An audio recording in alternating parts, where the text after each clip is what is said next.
అందరికీ నమస్కారం. నేను మీ Archana. Welcome to mysterious stories. ఈరోజు కథ ప్రేమ మధురిమ. అన్నయ్య చాలా మంచివాడు వదిన అని దగ్గరికి వచ్చి చెబుతుంటే, నువ్వేంటే నాకు చెప్పేది అనుకుంటూ కోపంతో వెనక్కి నెట్టేసింది. అలా నెట్టేయడంతో కింద పడబోయింది దక్షిత. పడకుండా రెండు బలమైన చేతులు అడ్డుకున్నాయి. ఎక్కడ కింద పడిపోతానేమోనని భయంతో కళ్ళు గట్టిగా మూసింది దక్షిత. ఎంతసేపటికి ఫ్లోర్ ఆమెకు తగలకపోతుంటే కళ్ళు తెరిచి చూసేసరికి ఎదురుగా నిప్పు కనికల్లా మారిన కళ్ళతో చూస్తూ కనిపించాడు. కళ్ళల్లో నుండి వేడి సెగలు వస్తుంటే ఉలిక్కిపడి లేచి నిలబడింది. ఆమెను సరిగ్గా నిలబెట్టి తల తిప్పి ఎదురుగా ఉన్న మధుని చూశాడు దక్ష్. ఎంత షార్పుగా అంటే అతని చూపుకే గాని శక్తి ఉంటే అక్కడే భస్మమయ్యేది. అతని చూపుల వాడికి భయపడి తల పక్కకు తిప్పేసింది. ఇక దక్షితని తీసుకొని అక్కడి నుండి రూమ్కి వెళ్ళిపోయాడు. వాళ్ళలా వెళ్ళిపోయారో లేదో గట్టిగా అరుపు వినిపించింది. బాలాజీ ఆమె చెంపపై కొట్టిన దెబ్బకి అరుస్తూ ఫ్లోర్ మీద పడిపోయింది మధు. వెళ్తున్న వాళ్ళలా వెనక్కి తిరిగి చూసింది దక్షిత. అక్కడే ఆగాడు కానీ వెనక్కి తిరగలేదు దక్ష్. తలెత్తి కన్నీళ్లతో బాలాజీని చూసింది మధు. అయ్యో అన్నయ్య అంటుంటే తల తిప్పి దక్షితని ఒక్క చూపు చూసి ఆమె చెయ్యి పట్టి అక్కడి నుండి తీసుకెళ్ళిపోయాడు దక్ష్. ఏంటి అసలు ఎవరు నువ్వు? నా లైఫ్లోకి ఎందుకు వచ్చావు? నా జీవితాన్ని నాశనం చేయడానికి వచ్చావా అంటూ అరుస్తుంటే మాట్లాడలేదు మధు. చెప్పు అంటూ మరో చెంప పేల్చాడు. స్టాప్ ఇట్ అంటూ అరిచింది మధు. ఆమె అరుపుకి అలాగే చూస్తున్నాడు. నేను ఈ ఇంట్లో ఉండను, మనం వేరే కాపురం పెడదాం అనింది మధు. ఆమె మాటలకి కళ్ళు చిన్నవి చేసి చూస్తూ, ఏంటి నువ్వు వచ్చి 24 అవర్స్ అవ్వలేదు, అప్పుడే వేరే కాపురం పెడతావా? అయినా నిన్ను నా భార్యగా యాక్సెప్ట్ చేస్తేనే కదా నిన్ను ఏలుకోవడానికి. పోవే బయటకు, వెళ్ళిపో, అవసరం లేదు నాకు. నువ్వు ఎక్కడికి పోతావో నాకు తెలీదు, పో బయటకు అంటూ అరుస్తుంటే, ఏంటి అవసరం లేదు, నన్ను తీసుకొచ్చారు కదా, ఎలా తీసుకొచ్చావో అలాగే నా ఇంటి దగ్గర దింపు, వెళ్ళిపోతాను అంటూ అరిచింది. అయితే సరే పద దింపొస్తాను నీ ఇంటి దగ్గర అంటూ ఆమె చేయి పట్టి బరబరలాకెళ్ళి కారులో కుదేసి కార్ స్టార్ట్ చేస్తుంటే కార్ ఎదురుగా నిలబడ్డాడు దక్ష్. అతన్ని చూసి కారు దిగి దక్ష్ ఎదురుగా నిలబడి, మీరు ఈ ఇంట్లో ఉండడానికి వీల్లేదు, ఇప్పుడే ఈ క్షణమే ఈ ఇంట్లో నుండి వెళ్ళిపోవచ్చు అని ఏవో కీస్ తీసి మధు చూడకుండా చేతిలో పెట్టి వెళ్ళిపోతుంటే, రేయ్ నువ్వేం మాట్లాడుతున్నావురా? నేను ఇంట్లో నుండి వెళ్ళిపోవడం ఏంటి అంటుంటే మాట్లాడకుండా అక్కడి నుండి వెళ్తుంటే దగ్గరికి వెళ్ళి, ప్లీజ్ రా, దానివల్ల నన్ను దూరం పెట్టకు, అది చేసిన దానికి నేను సారీ చెబుతున్నాను అంటుంటే తల తిప్పి ఒక చూపు చూశాడు. సరే సారీ చెప్పను, కానీ నిన్ను చూడకుండా నేను ఉండలేను. నువ్వు నాకు కావాలిరా, నువ్వు తప్ప నాకెవరూ వద్దు, దాన్ని వదిలించుకుంటాను, అది మన ఇంటికి పట్టిన దరిద్రం, ప్లీజ్ అర్థం చేసుకోరా అంటుంటే కోపంగా చూసి వెళ్ళిపోయాడు దక్ష్. అలా మాట్లాడకపోయేసరికి చాలా బాధ అనిపించింది బాలాజీకి. కానీ చేతిలో కీస్ని పరీక్షగా చూశాడు. అవి దక్షుకున్న ఇంటి కీస్. వాటిని ఎందుకు ఇచ్చాడు? మమ్మల్ని అక్కడికి వెళ్ళమంటున్నాడా? ఈ కీస్ చూస్తే దానితో ప్రాబ్లం అని సైలెంట్గా ఇచ్చి వెళ్ళాడా అని ఆలోచిస్తూనే మధు దగ్గరికి వెళ్ళాడు. ఛీ, నువ్విలాంటి దానివని తెలియక ప్రేమించాను. నీ వల్ల నా ఫ్రెండ్షిప్ స్పాయిల్ అవుతుందని తెలిస్తే నీ దరిదాపుల్లోకి కూడా వచ్చేవాడిని కాదు. అసలు నా లైఫ్లోకి ఎందుకు వచ్చావి? ఇప్పటికైనా ఏం మించిపోలేదు. నా ఫ్రెండ్ని నన్ను విడదీస్తే ఊరుకుంటానని ఎలా అనుకుంటున్నావు? అవసరం లేదు నువ్వు నాకు. పద అంటూ కార్ స్టార్ట్ చేసి అక్కడి నుండి దూసుకెళ్ళిపోయాడు. ఇప్పుడు గనక నువ్వు నా ఇంట్లో నన్ను వదిలేస్తే స్టేషన్లో కేసు పెట్టి నీ ఫ్రెండ్ మీద కేసు ఫైల్ చేయిస్తాను అనింది మధు. హరాస్మెంట్ కేస్ తెలుసు కదా, అమ్మాయిలని హరాస్ చేస్తే అది ఎవరైనా చట్టం ఊరుకోదని అంటూ కళ్ళెగరేసింది. ఒక్కసారిగా షాక్ కొట్టినట్లు ఆమెను చూస్తూ ఉండిపోయాడు. ఏంటి భయం వేస్తోందా? నీ ఫ్రెండ్ని కేసులో ఇరికిస్తానని? అందుకే ఇరికించకుండా ఉండాలంటే నన్ను నీతో పాటే ఉంచుకోవాలి. నువ్వంటే నాకు ప్రాణం, నీ ఫ్రెండ్ అంటే కోపం అంటున్న మధు మాటలకి ఎంత చిర్రెత్తుకొస్తుందంటే ఇక్కడికిక్కడే తనని చంపేయాలన్నంత కోపం వస్తోంది.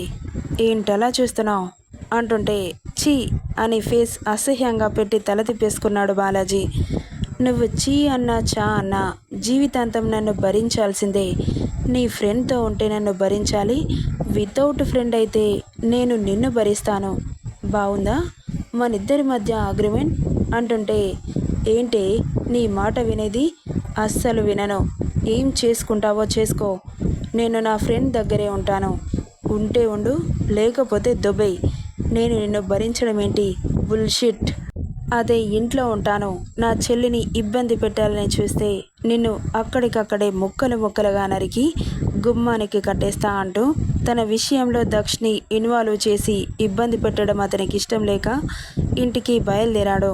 ఇక సరాసరి అతను ఇంట్లోకి వెళ్తే ఆమెను కనీసం రమ్మని కూడా రమ్మనలేదు. తనకేం ఫరక్ లేదన్నట్లు వెళ్ళింది మధు. ఇప్పటి నుండి మీ ఇద్దరి మధ్య మనశ్శాంతి లేకుండా చేస్తాను. నీ అంతలో నువ్వే ఈ ఇంటి నుండి దూరంగా తీసుకెళ్లేలా చేయకపోతే నా పేరే మధులిక కాదు.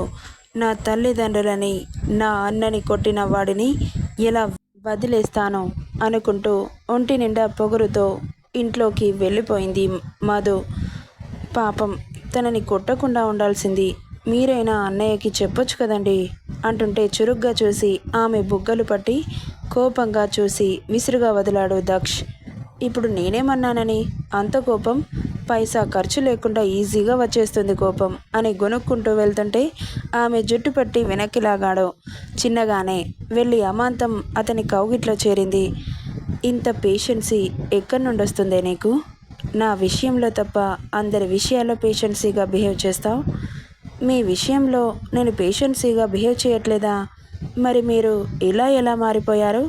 నేను ఓపికతో భరించకపోతే అది నా డస్కి, నువ్వు కాదు అని తన నుదురు పొడిచాడు. మూతి ముడిచి చూస్తూ, సరే కానీ వదినకి ఏం తెలీదండి, మెల్లగా నేర్పించుకుంటే అర్థం చేసుకుంటుంది.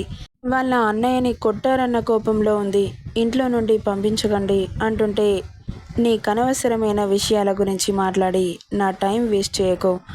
టైంకి తిని రెస్ట్ తీసుకో. సరే కానీ మెడిసిన్ వేసుకున్నావా అంటుంటే మాట్లాడకుండా అటువైపు తిరిగింది. ఏంటి మాట్లాడవు అంటూ ఆమె భుజం పట్టి అతని వైపు తిప్పుకున్నాడు.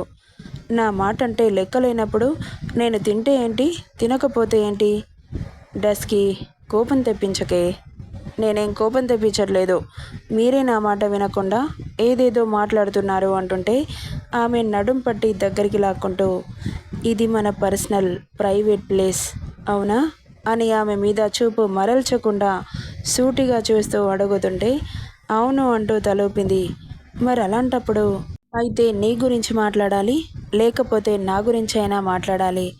ఇంకా మాట్లాడితే నా బేబీ గురించి అయినా మాట్లాడాలి. అలా కాకుండా ఎవరి గురించో మాట్లాడి నా టైం వేస్ట్ చేసి నా బుర్ర పాడు చేస్తే ఏం చేస్తానో తెలుసా అంటూ ఆమె పెదాలని అతని రెండు పళ్ళ మధ్య బంధించి కసుక్కున కొరికాడు. సున్నితమైన పెదాలు అతని పంటి ఘాటుకి నలిగి రక్తం చిమ్మింది. నాలుకతో బ్లడ్ని లిక్ చేస్తూ సో టేస్టీ అంటుంటే గుడ్లు పెద్దవి చేసి, మీరేమైనా వంపేర్ అనుకుంటున్నారా అంటుంటే, అవును అలాగే అనుకో, నేను నీ వెంపైర్ని అంటూనే ఆమె పెదాలలోని మకరందాన్ని పీల్చి తడి లేకుండా చేసేశాడు. ఆమె నోట్లో ఉన్న లాలాజలాన్ని పూర్తిగా జొర్రేసుకునేసరికి గొంతు తడారిపోయి ఒకటే పనిగా దగ్గుతూ ఉంటే పక్కన వాటర్ బాటిల్ తీసి తన ముందు పెట్టాడు. దాన్ని చేతిలోకి తీసుకుని గటగటా తాగేసింది. ఆమె ఆత్రాన్ని చూసి నవ్వుకున్నాడు.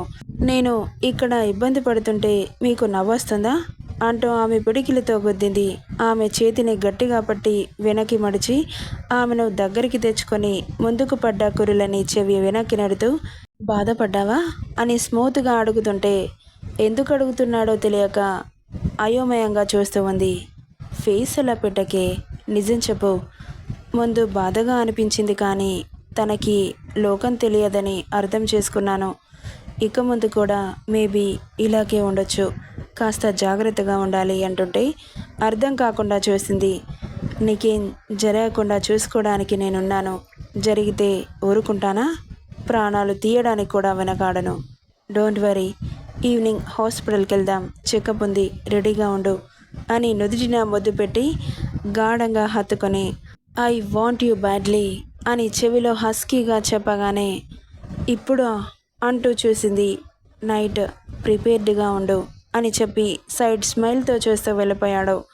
కీస్ ఇచ్చాడు కానీ వెళ్ళడు అన్న నమ్మకం అతనికి. ఎందుకంటే బాలాజీ ఎలా ఆలోచిస్తాడో దక్షకు మాత్రమే తెలుసు. అర్థమైందనుకుంటా. నెక్స్ట్ పార్ట్లో చూద్దాం ఏం చేస్తాడో. ఈ స్టోరీ ఎలా ఉందో కామెంట్ చేయండి guys. Thank you for listening.